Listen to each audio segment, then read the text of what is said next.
Christy Schreiber, and we're here to discuss books that have changed the world and have changed us. And I'm Gary Schreiber, and this is the How to Love Lit podcast. Today is our second of 3 episodes discussing the great Anglo-Saxon poem Beowulf. Last week we discussed the mysterious origins of the poem, the mysterious author, the time and place the poem was likely written, the time and the place it was likely set, which are 200 years apart, by the way. And we discussed the first 450 lines of the poem where we meet the hero, Beowulf. Well, don't forget, we talked about J.R.R. Tolkien, the Anglo-Saxon scholar and author of The Lord of the Rings, who is largely responsible for elevating this ancient poem, a poem not even written in understandable English, and to become from what was maybe a little archaeological curiosity to become part of the mainstream English-speaking curriculum almost anywhere in the world. We also talked about a few aspects of Scandinavian culture and that help us understand the poem, specifically the importance of the mead hall and Wyrd, the concept of the death price. Well, today we will discuss the poem starting with line 450 through line 1700. Focusing on the central part of the poem, we will talk about 2 of the 3 fights in the poem. Beowulf's fights with the monsters Grendel and Grendel's mother. If this poem is about symmetry, and we are arguing that it is, then today we will strike at the heart of the poem. Yes, the fight with Grendel's mother within that horrifying creature-filled lake of chaos is the midway point of the poem. So, in a very physical sense, it's at the heart of the poem. But when we think about how old this poem is and how much study and thought that's gone into it, we have to be mindful that there are so many ways to think about the poem. We're going to focus primarily on looking at it archetypally, but also we want to include a few insights from a few feminist critics that they've brought to the understanding of the poem. Grendel's mother is a woman, but she is not the only woman the poet features, and today we will meet 2 women that the poet features. Let's begin by reading the lines where we left off. Hrothgar, the aging good king, has built a mead hall. It's been under attack for 12 years in a row. The attacking monster Grendel is described as a fiend out of hell, a banished son of Cain who rules in defiance for right for 12 winters. Beowulf is a Geat, has heard of Hrothgar's trouble from across the ocean, or whale road as they call it, and has come with 14 thanes to seek glory found in killing this monster. As he presents himself to Hrothgar, he identifies himself as Hygelaic's kinsman, a king Hrothgar knows, and ends up with these words. I do want to add that we are using the American pronunciation, and even that we're likely butchering. So please forgive us with all these names. Oh my gosh. But let's start with line 442. If Grendel wins, it will be a gruesome day. He will glut himself on the Geats in the war hall, swoop without fear on that flower of manhood as on others before. Then my face won't be there to be covered in death. He will carry me away as he goes to ground, gorged and bloodied. He will run gloating with my raw corpse and feed on it alone in a cruel frenzy, fouling his moor nest. No need then to lament for long or lay out my body. If the battle takes me, send back this breast webbing that Wayland fashioned and Hrethel gave me to Lord Hygelac. Fate goes ever as fate must. Fate goes ever as fate must. What kind of voice is that? Well, it's the fate word. It's the fate voice. Yeah, because the word he uses for fate there is this Anglo-Saxon term Wyrd, W-Y-R-D.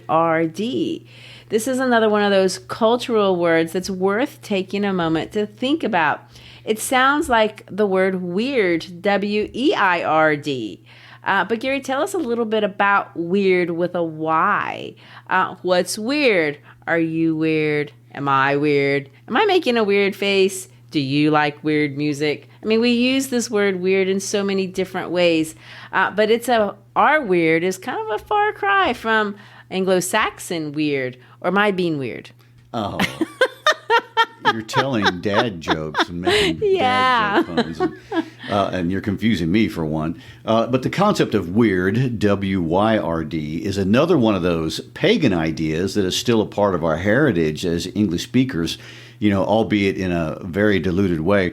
Our word weird with the EI is light, and it can be humorous, like the way you used it. But in Anglo-Saxon pagan concept of weird, it was a central tenet of belief, and it was mostly associated with the coming of death. It's this idea that there's something out there that is determining our future, or really our time to die. And it's kind of preordained, but not by God. It's ordained by Wyrd. And as Beowulf says, fate or Wyrd goes ever as Wyrd must. Or Wyrd, it just does what it wants. I mean, historically, it's likely Wyrd was originally a goddess or a demigoddess, but over time, the concept evolved to be this more abstract spiritual concept that isn't a personified being necessarily. And in Beowulf, the word is used 9 times, and all of them are associated with death. So we can think of Wyrd as kind of this grim reaper who comes whenever he or she wishes, but there are situations that God can ward him or her off if he wants to. This Christian poet believes in both concepts. Wyrd rules except when God intervenes. We see Wyrd embedded in our culture today when we say things like, well, if it's my time to go, it's my time to go. I mean, who is making that decision that it's your time to go? Well, the Anglo-Saxons would call that weird.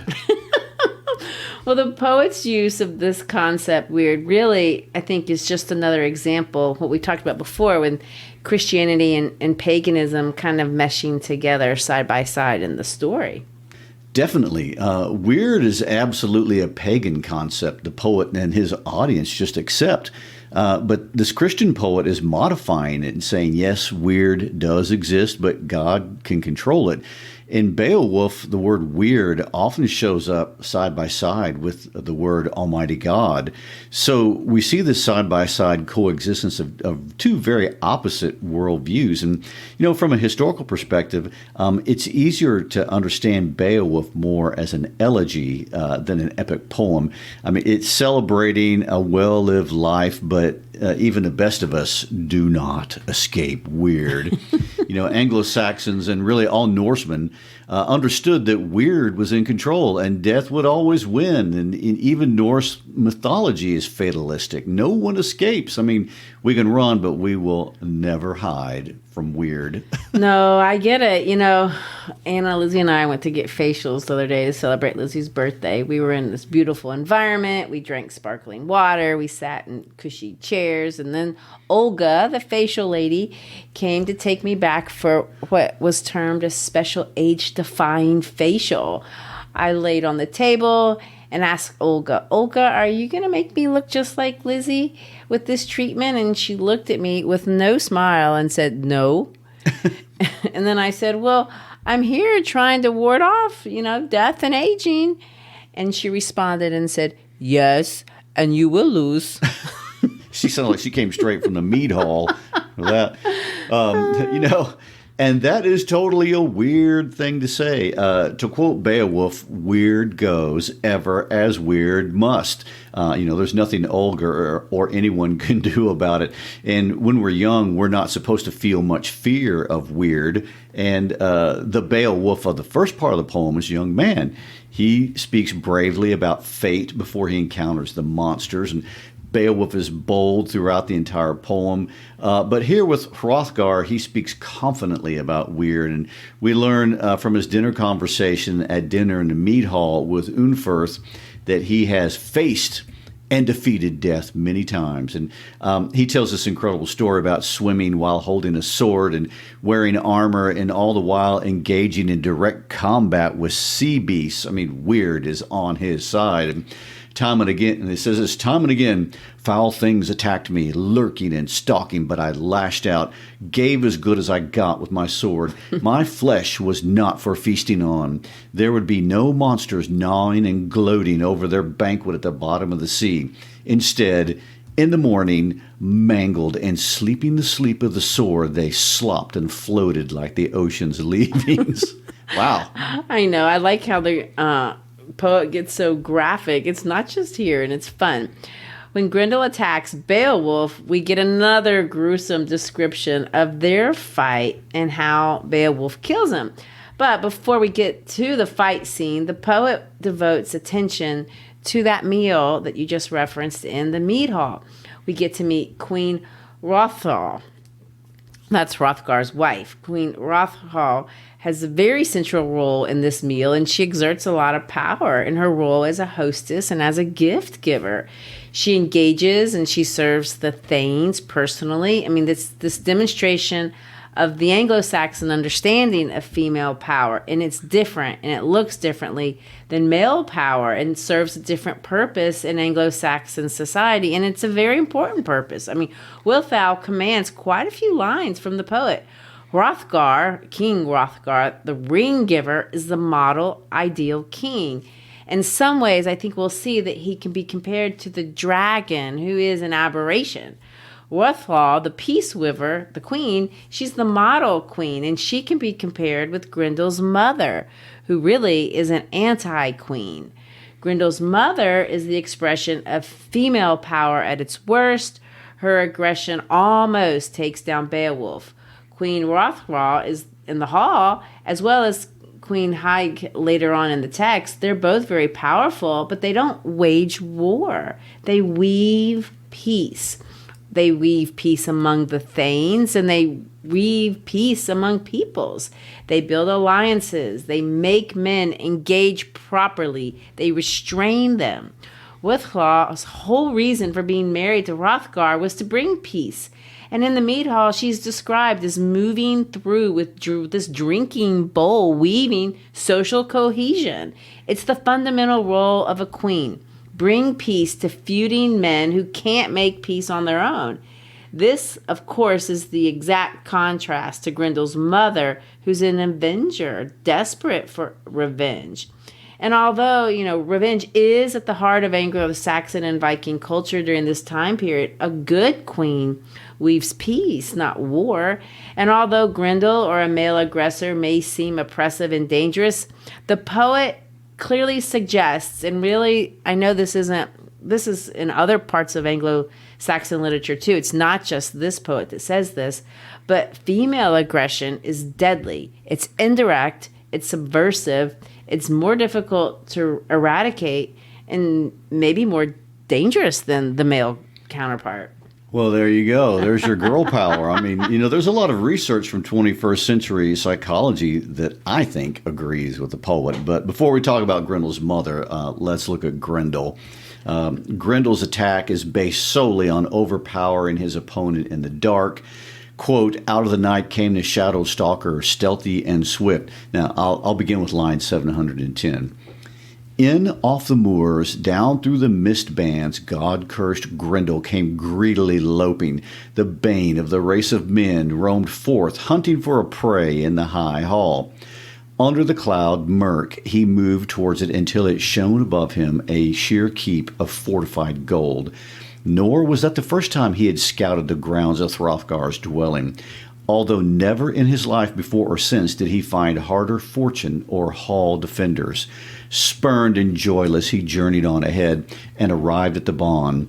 The iron-braced door turned on its hinge when his hands touched it. Then his rage boiled over. He ripped open the mouth of the building, maddening for blood, pacing the length of the patterned floor. And with his loathsome tread, while a baleful light, flame more than light, flared from his eyes, he saw many men in the mansion sleeping. A ranked company of kinsmen and warriors quartered together, and his glee was demonic, picturing the mayhem. Before morning he would rip life from limb and devour them, feed on their flesh.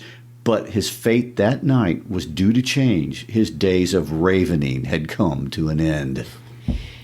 Remember, Grendel is the son of Cain, and this is not a throwaway comment. Cain in the Bible murdered for envy. His brother did better than he did, and instead of bringing up his game, the Bible says this.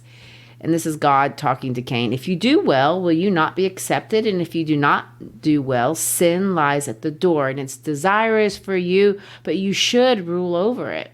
Well, obviously, Cain chooses not to rule over it because in the next sentence he kills his brother. But if we look at this text, we see adjectives that describe Grendel in this kind of the same way. He's greedy, he's joyless, he's filled with boiling rage. These are attributes of Cain. And after Grendel kills people, he doesn't even know, but he hates them because they're joyful.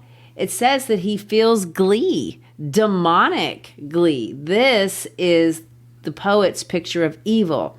Envy breeds bitterness, bitterness breeds rage, rage leads to murder, murder breeds demonic glee. There is no doubt that Grendel is evil. He is not misunderstood. We should not pity him.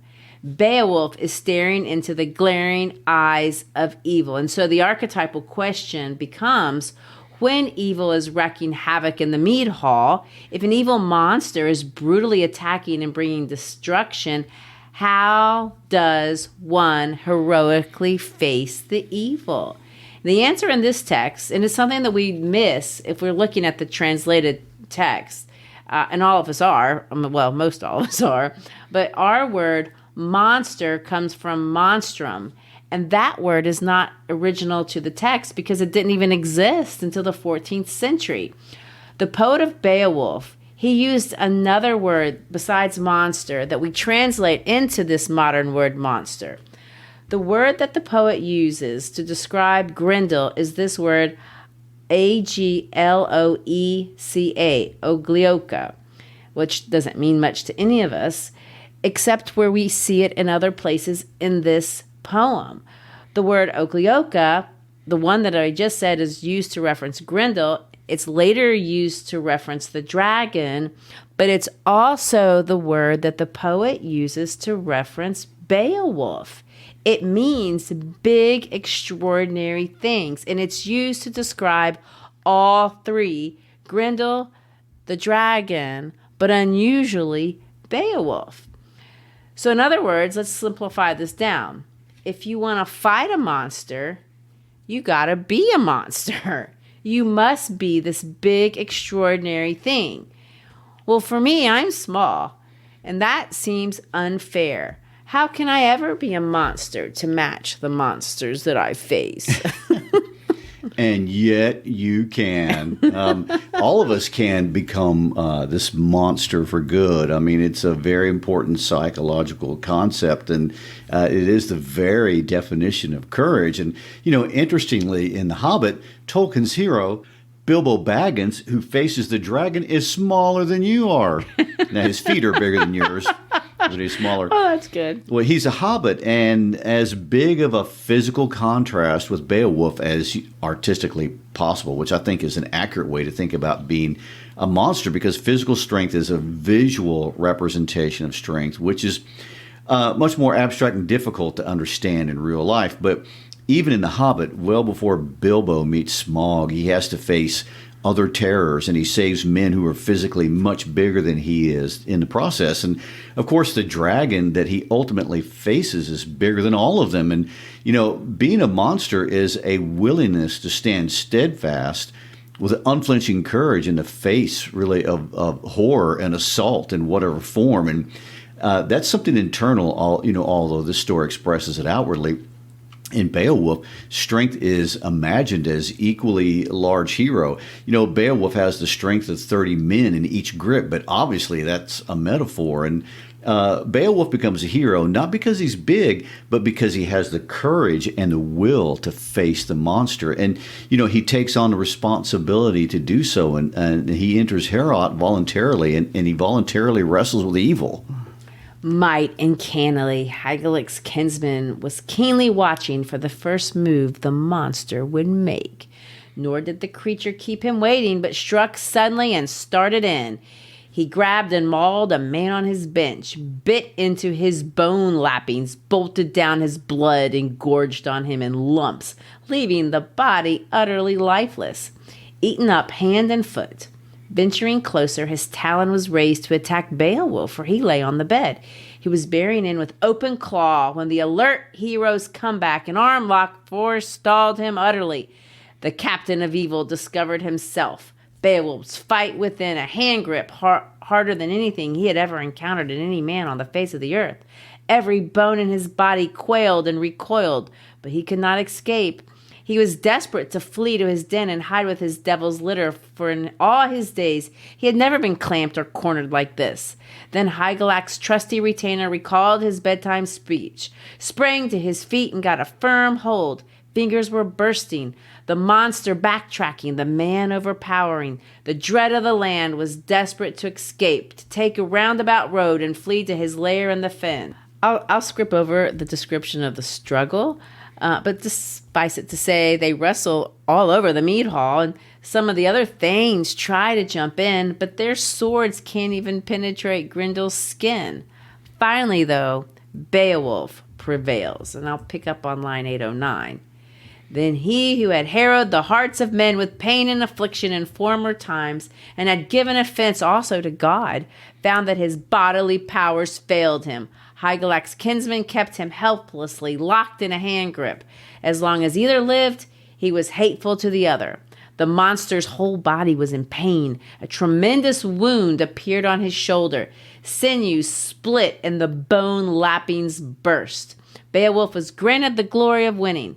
Grendel was driven into the fen banks, fatally hurt to his desolate lair. His days were numbered. The end of his life was coming over him. He knew it for certain, and one bloody clash had fulfilled the dearest wishes of the Danes. The man who had lately landed among them, proud and sure, had purged the hall, kept it from harm. He was happy with his night work and the courage he had shown. The Geat captain had boldly fulfilled his boast to the Danes. He had healed and relieved a huge distress, unremitting humiliations. The hard fate they'd been forced to undergo, no small affliction. Clear proof of this could be seen in the hand of the hero, displayed high up near the roof, the whole of Grendel's shoulder and arm, his awesome grasp. Oh my gosh, what an image. You know, Beowulf wins by yanking Grendel's shoulder and arm out of his body and letting him bleed out as he stumbles home. And, you know, then Beowulf then hangs up the shoulder and arm in the mead hall as a trophy. Of course you would do that, right? Well, by morning, word had gotten out, and everyone comes to see the trophy. Beowulf's reputation has been made. He has the glory he came for. Then morning came, and many a warrior gathered, as I've heard, around the gift hall, clan chiefs flocking from far and near down wide-ranging roads, wondering greatly at the monster's footprints. His fatal departure was regretted by no one who witnessed his trail, the ignominious marks of his flight where he'd skulked away, exhausted in spirit and beaten in battle, bloody in the path, hauling his doom to the demon's mirror. The bloodshot water wallowed and surged, and there were loathsome upthrows and overturnings of waves and gore and wound slurry. With his death upon him, he had lived deep into his marsh den, drowned out his life and his heathen soul. Hell claimed him there. Man, there's a lot of cool words in there. Ignominious? Oh, my goodness. Skulked? Yes, and as you'd expect, there is a huge celebration party, a poetoroscope as they called it. A song is sung, singing about Beowulf's newfound glory, compares him to another dragon slayer, and all of this ends with a grand speech by Hrothgar, who thanks God. And he says this: I have often honored smaller achievements, recognized warriors not nearly as worthy, lavished rewards on the less deserving, but you have made yourself immortal by your glorious action. May the God of ages continue to keep and requite you well. Beowulf responds with a speech of his own. My plan was to pounce, pin him down in a tight grip and grapple him to death. Have him panting for life, powerless, and clasped in my bare hands, his body in thrall. You know, he goes on to say that the Lord allowed Grendel to struggle fiercely, but ultimately, and I quote, he bought his freedom at a high price, for he left his hand and arm and shoulder to show he had been here, a cold comfort for having coming among us, and now he won't be long for this world. At this banquet, Beowulf and all the Geat thanes are rewarded with some really nice gifts. Beowulf's hall includes a gold standard, an embroidered banner, a breast mail, a helmet, a sword, 8 horses with gold bridles. I mean, there's more than that. Well, it was joyous, and the queen gets the last words. Enjoy this drink, my most generous lords, and raise up your goblet. Entertain the Geats duly and gently. Discourse with them. Be open-handed, happy, and fond. Relish their company, but recollect as well all of the boons that have been bestowed upon you. The bright court of Herod has been cleansed. She goes on to say, as wonderful as Beowulf is, he won't be the next king. That's for her sons. She gives him a necklace and more gifts, and when she finishes talking, there's a round of applause. We're reminded of the model of a good queen, because we have to prepare for the opposite. Beowulf heads out for the evening. Well, that night, Grendel's mother comes to Herod to attack, but her attack is really different. She doesn't strike 30 men the way Grendel did. She targets one man who happens to be Hrothgar's best friend, a man by the name of Epsiode. And on her way out, she takes with her Grendel's arm and shoulder. Only a mother would do that. Oh, my goodness. Hrothgar immediately, tracks down Beowulf and asks him to pursue Grendel's mother. Epsiode, he says, was a soulmate, a true mentor, my right-hand man when the ranks clashed. He challenges Beowulf by saying, "Bear up and be the man I expect you to be." There's a couple things I want to point out here. First of all, notice how differently the female fighter wages war. She forces Beowulf into her mirror. That's tactically different. The author distinguishes male and female aggression. And, although gender discussions are difficult sometimes, traditionally men are considered more aggressive than women, but research shows, and my experience shows, that is not true. Women are actually just as if not more aggressive than their male counterparts. It really just expresses itself differently, like we see expressed by this poet 1,000 years ago, I'd like to point out. Well, when you say research, what data are you thinking about? Well, I'm not going to quote sources, but there's a lot, and I don't want to digress too much on this, but one example would be the data on cyber aggression and tracking cyber aggression in males versus females. And, women are highly aggressive online, and not just towards other females, if you were thinking that. But it's not just online. Female aggression can be physical and violent, but it's really often characterized by being more indirect, which is what we see in the story. Beowulf and his thanes pursue Grendel's mother towards her mirror. As they get to the water, they find Ashura's head at the foot of the cliff. Not much is more aggressive than a violent beheading. No, that's brutal. But here they are at the edge of the water. Archetypally, water represents chaos. And if you notice, the world of Beowulf is always surrounded by water at some point. There's water everywhere. But here we see a common archetype, water, which represents chaos, and it's going to merge with another common archetype, the underworld. Beowulf makes a choice. Does he or does he not willingly undertake this trip to the underworld? But to get there, he must go through water, sheer, horrifying chaos, a watery hell. It's an awful expression of hell. I want to read it. The water was infested with all kinds of reptiles. There were writhing sea dragons and monsters slouching on slopes by the cliff, serpents and wild things such as those that often surface at dawn to roam the sail road and doom the voyage. Not good. No, and this time though, unlike the last time, he takes weapons and he needs them. And I don't want to digress too much again on female aggression. Don't or I'll aggress you. No. Right. Well, this is a little side note. in psychology classes, of whenever I instruct about the female aggression, the guys have no idea it's going on. They're clueless. It's indirect. It is. And, anyway, the poet's very intentional about this. And I say this from a historical perspective as well as a psychological one. The Anglo-Saxons were very concerned with female power. They did not trust women. They saw women they had special powers to bewitch men, and there's a lot of warnings for men to be weary of women. And when Beowulf was ready to beat Grendel man to man, when he goes to face Grendel's mother, he wears mighty hand-forged mail, which saves his life. A helmet, and the ancient sword of Unferth gave him. It was a weapon that had never failed in its long life. In other words, he prepared as best he could with the best resources available for this fight. Then he goes on to say, he dived into the heaving depths of the lake. It was the best part of a day before he could see the solid bottom.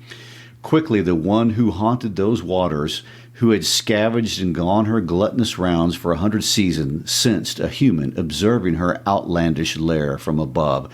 So she lunged and clutched and managed to catch him in her brutal grip, but his body, for all that, remained unscathed. The mesh of the chainmail saved him on the outside. Her savage talons failed to rip the web of his war shirt. We don't have time to read this entire skirmish either, but it's very brutal. Beowulf, although he's bigger than Grendel's mother, cannot dominate her. He can't get his sword out to work either. So he tries the same strategy that he used when he was successful with Grendel. He tries to rip off her shoulder. Then the Prince of Wargeats, warming to this fight with Grendel's mother, gripped her shoulder and laid about him in a battle frenzy. He pitched his killer opponent to the floor, but she rose quickly and retaliated, grappled him tightly in her grim embrace. The sure-footed fighter felt daunted. The strongest of warriors stumbled and fell. So she pounced on him and pulled out a broad, whetted knife. Now she would avenge her only child. But the mesh of chainmail on Beowulf's shoulder shielded his life and turned the edge and tip of the blade. The son of Ethel would have surely perished, and the Geats lost their warrior under the wide earth had the strong links and locks of this war gear not helped to save him. Holy God decided the victory. It was easy for the Lord, the ruler of heaven, to redress the balance once Beowulf got back on his feet. Then he saw a blade that boded well, a sword in her armory, an ancient heirloom from the days of the giants, an ideal weapon, one that any warrior would envy, but was so huge and heavy of itself, only Beowulf could wield it into battle. So if we're counting lines, this is the center of the poem. And what happens? Beowulf has come to the end of his planning. His weapons have failed him. His hand-to-hand combat has failed him. And the text says it's at this moment that God intervenes. A sword just magically appears, and it's special. He kills Grendel's mother with a sword from her own home. It's an interesting twist. Yeah. It kind of reminds me of Paulo Coelho and The Alchemist, a little magical realism there, where he says, if you're living properly, the universe will conspire to help you. And, this unexpected, unplanned weapon gives Beowulf the victory. And when it does, the sun, or heaven's candle to use in Anglo-Saxon kenning, shines down. So the shielding's hero, hard-pressed and enraged, took a firm hold of the hilt and swung the blade in an arc, a resolute blow that bit deep into her neck bone and severed it entirely. Toppling the doomed house of her flesh, she fell to the floor. The sword dripped blood. The swordsman was elated. A light appeared, and the place brightened the way the sky does when heaven's candle is shining clearly. Christy, isn't the sun also an archetype? Yes. After that, we got a few. Gruesome description. You see the sun shining down. What do they call heaven's candle? A sun means renewal, new life, hope, God. And I like that the light shines down in hell at this moment. This is an important idea. I think that when we see the fight between Grendel and Beowulf, We see the poet emphasizing the importance of being brave, be a monster to fight the monster. The emphasis in this fight is very different. The emphasis here is this journey to hell. We didn't read the whole thing because it's long, but the descent to hell was long. The journey to hell is long. It's through serpent-infested waters, sheer chaos. And when, Beowulf gets to the bottom, the only thing that's waiting for him is this fight of his life, and he almost dies. It's the perfect picture of some of the greatest struggles that we might face. At some point, all of us will probably make a journey to some version of hell. I'd say almost everyone, and as prepared as you must be, it will take God or the universe conspiring with you to win against the monster, whatever that looks like. But if we keep fighting, the emphasis of the story is positive. Beowulf prevails and the light shines down. We talked about this when we discussed The Hobbit, but I want to mention it again. In stories where the hero goes to the underworld, in every case, if you come back, you're going to be changed. You can't go to the underworld and come back the same person. And what we'll see, and you remember, this is the bare-bone description of who Beowulf is. There's not a lot of personalized characterization of this character, but even still, we will see a great change in Beowulf. He's going to go down a great thane, but he will emerge to eventually become a great king.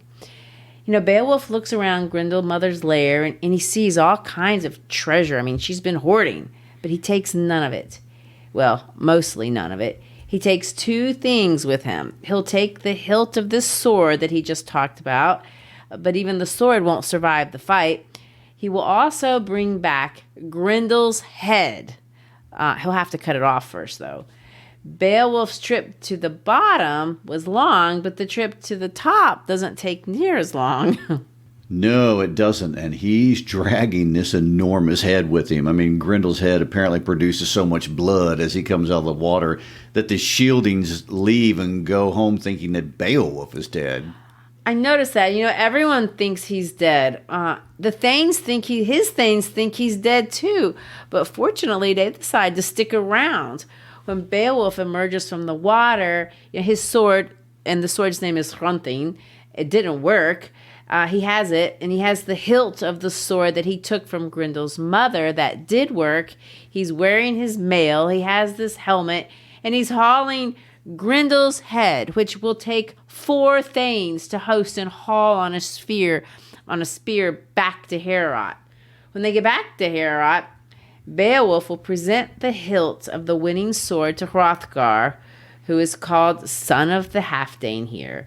And in the speech, Beowulf is more humble. He acknowledges that he almost died, and he credits God for his success. Let's listen to Beowulf's speech.